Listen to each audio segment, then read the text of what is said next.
Alors pour ceux qui me connaissent pas, effectivement, j'ai toujours rêvé d'être noir, ça existe. Oui, et souvent on me dit, s'il te plaît, fais-nous l'accent africain. Sauf que l'accent africain, ça veut rien dire, les gars. L'Afrique, c'est pas un pays, c'est un continent. Et il faut savoir qu'au Maghreb et en Afrique subsaharienne, les accents sont différents en fonction des pays. Par exemple, nous, les Tunisiens, car je suis d'origine tunisienne, quand on parle, que ce soit en français ou en arabe, on a tendance à chanter légèrement. Allô, oui, wallahi, vraiment, je t'ai dit, c'est un endroit formidable, écoute. Je t'ai dit quelque chose entre nous. Wallah, mon papa, tous les samedis, il nous emmène en sortie. Et bien sûr, c'est normal, on est des gens civilisés, on a fait la révolution.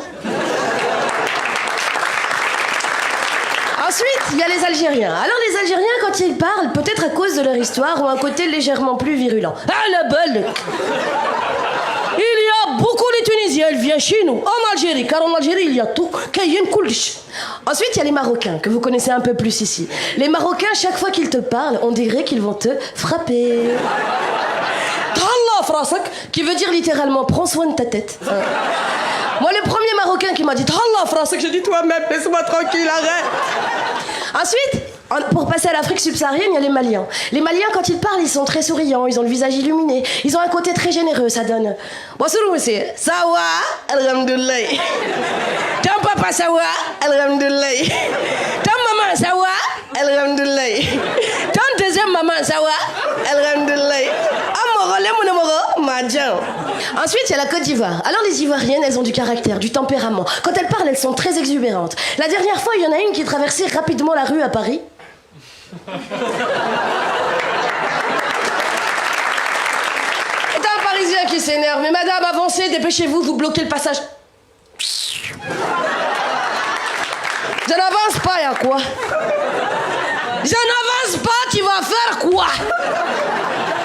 Je dis non mais écoute, t'es pas contente, t'as qu'à rentrer dans ton pays, ok?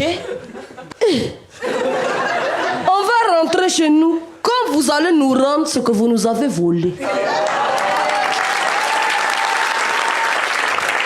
Ensuite, il y a le Cameroun. Alors les Camerounais, ils sont un peu comme nous les Tunisiens. Quand ils parlent, ils ont également tendance à chanter, sauf qu'ils font de très longues phrases pour pas grand-chose. En ce qui concerne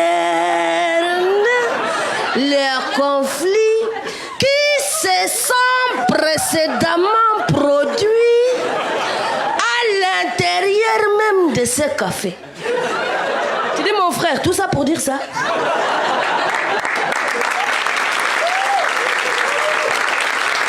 C'est incroyable. C'est vraiment incroyable.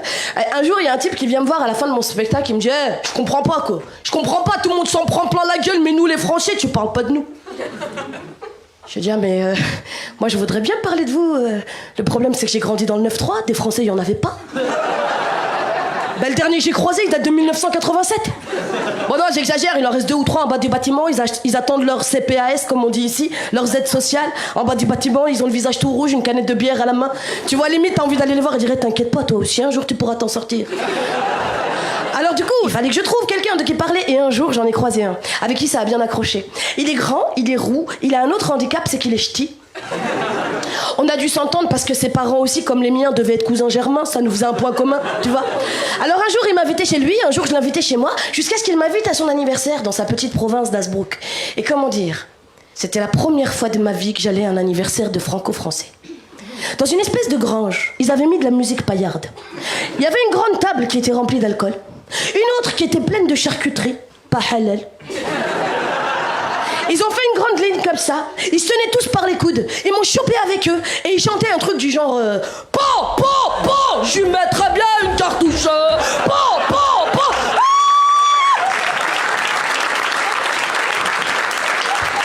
Jure que là, dans ta tête, tu t'amuses. Ils ont fait une grande ligne comme ça, ils se tenaient tous par les coudes, ils m'ont chopé avec eux, ils avançaient, ils reculaient, ils avançaient, ils reculaient, ils avançaient, ils reculaient, ils étaient tous bourrés, c'est moi qui ai vomi.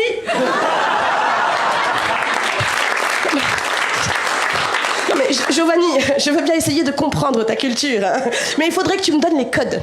Tu vois, quand tu chantes des chansons du genre je mets le doigt devant, je mets le doigt derrière, je mets... Tu t'amuses. La danse des canards. C'est la danse des canards qui, en sortant de la mare, on est d'accord que t'es obligé d'avoir bu pour comprendre. Et comme moi je bois pas, c'est pour ça que je comprends pas. Il me dit, bah quoi, tu m'as fait découvrir Djerba, je t'ai fait découvrir le Nord.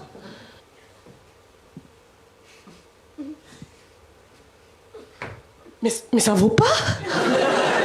Mais ça vaut pas, mec, je t'ai emmené sur les plus belles plages de la Tunisie, de l'eau bleue turquoise, du sable fin, mais ça vaut pas. Et là, il y a sa femme qui se retourne et me fait ça. C'est pour toute la harissa que tu nous as forcé à bouffer.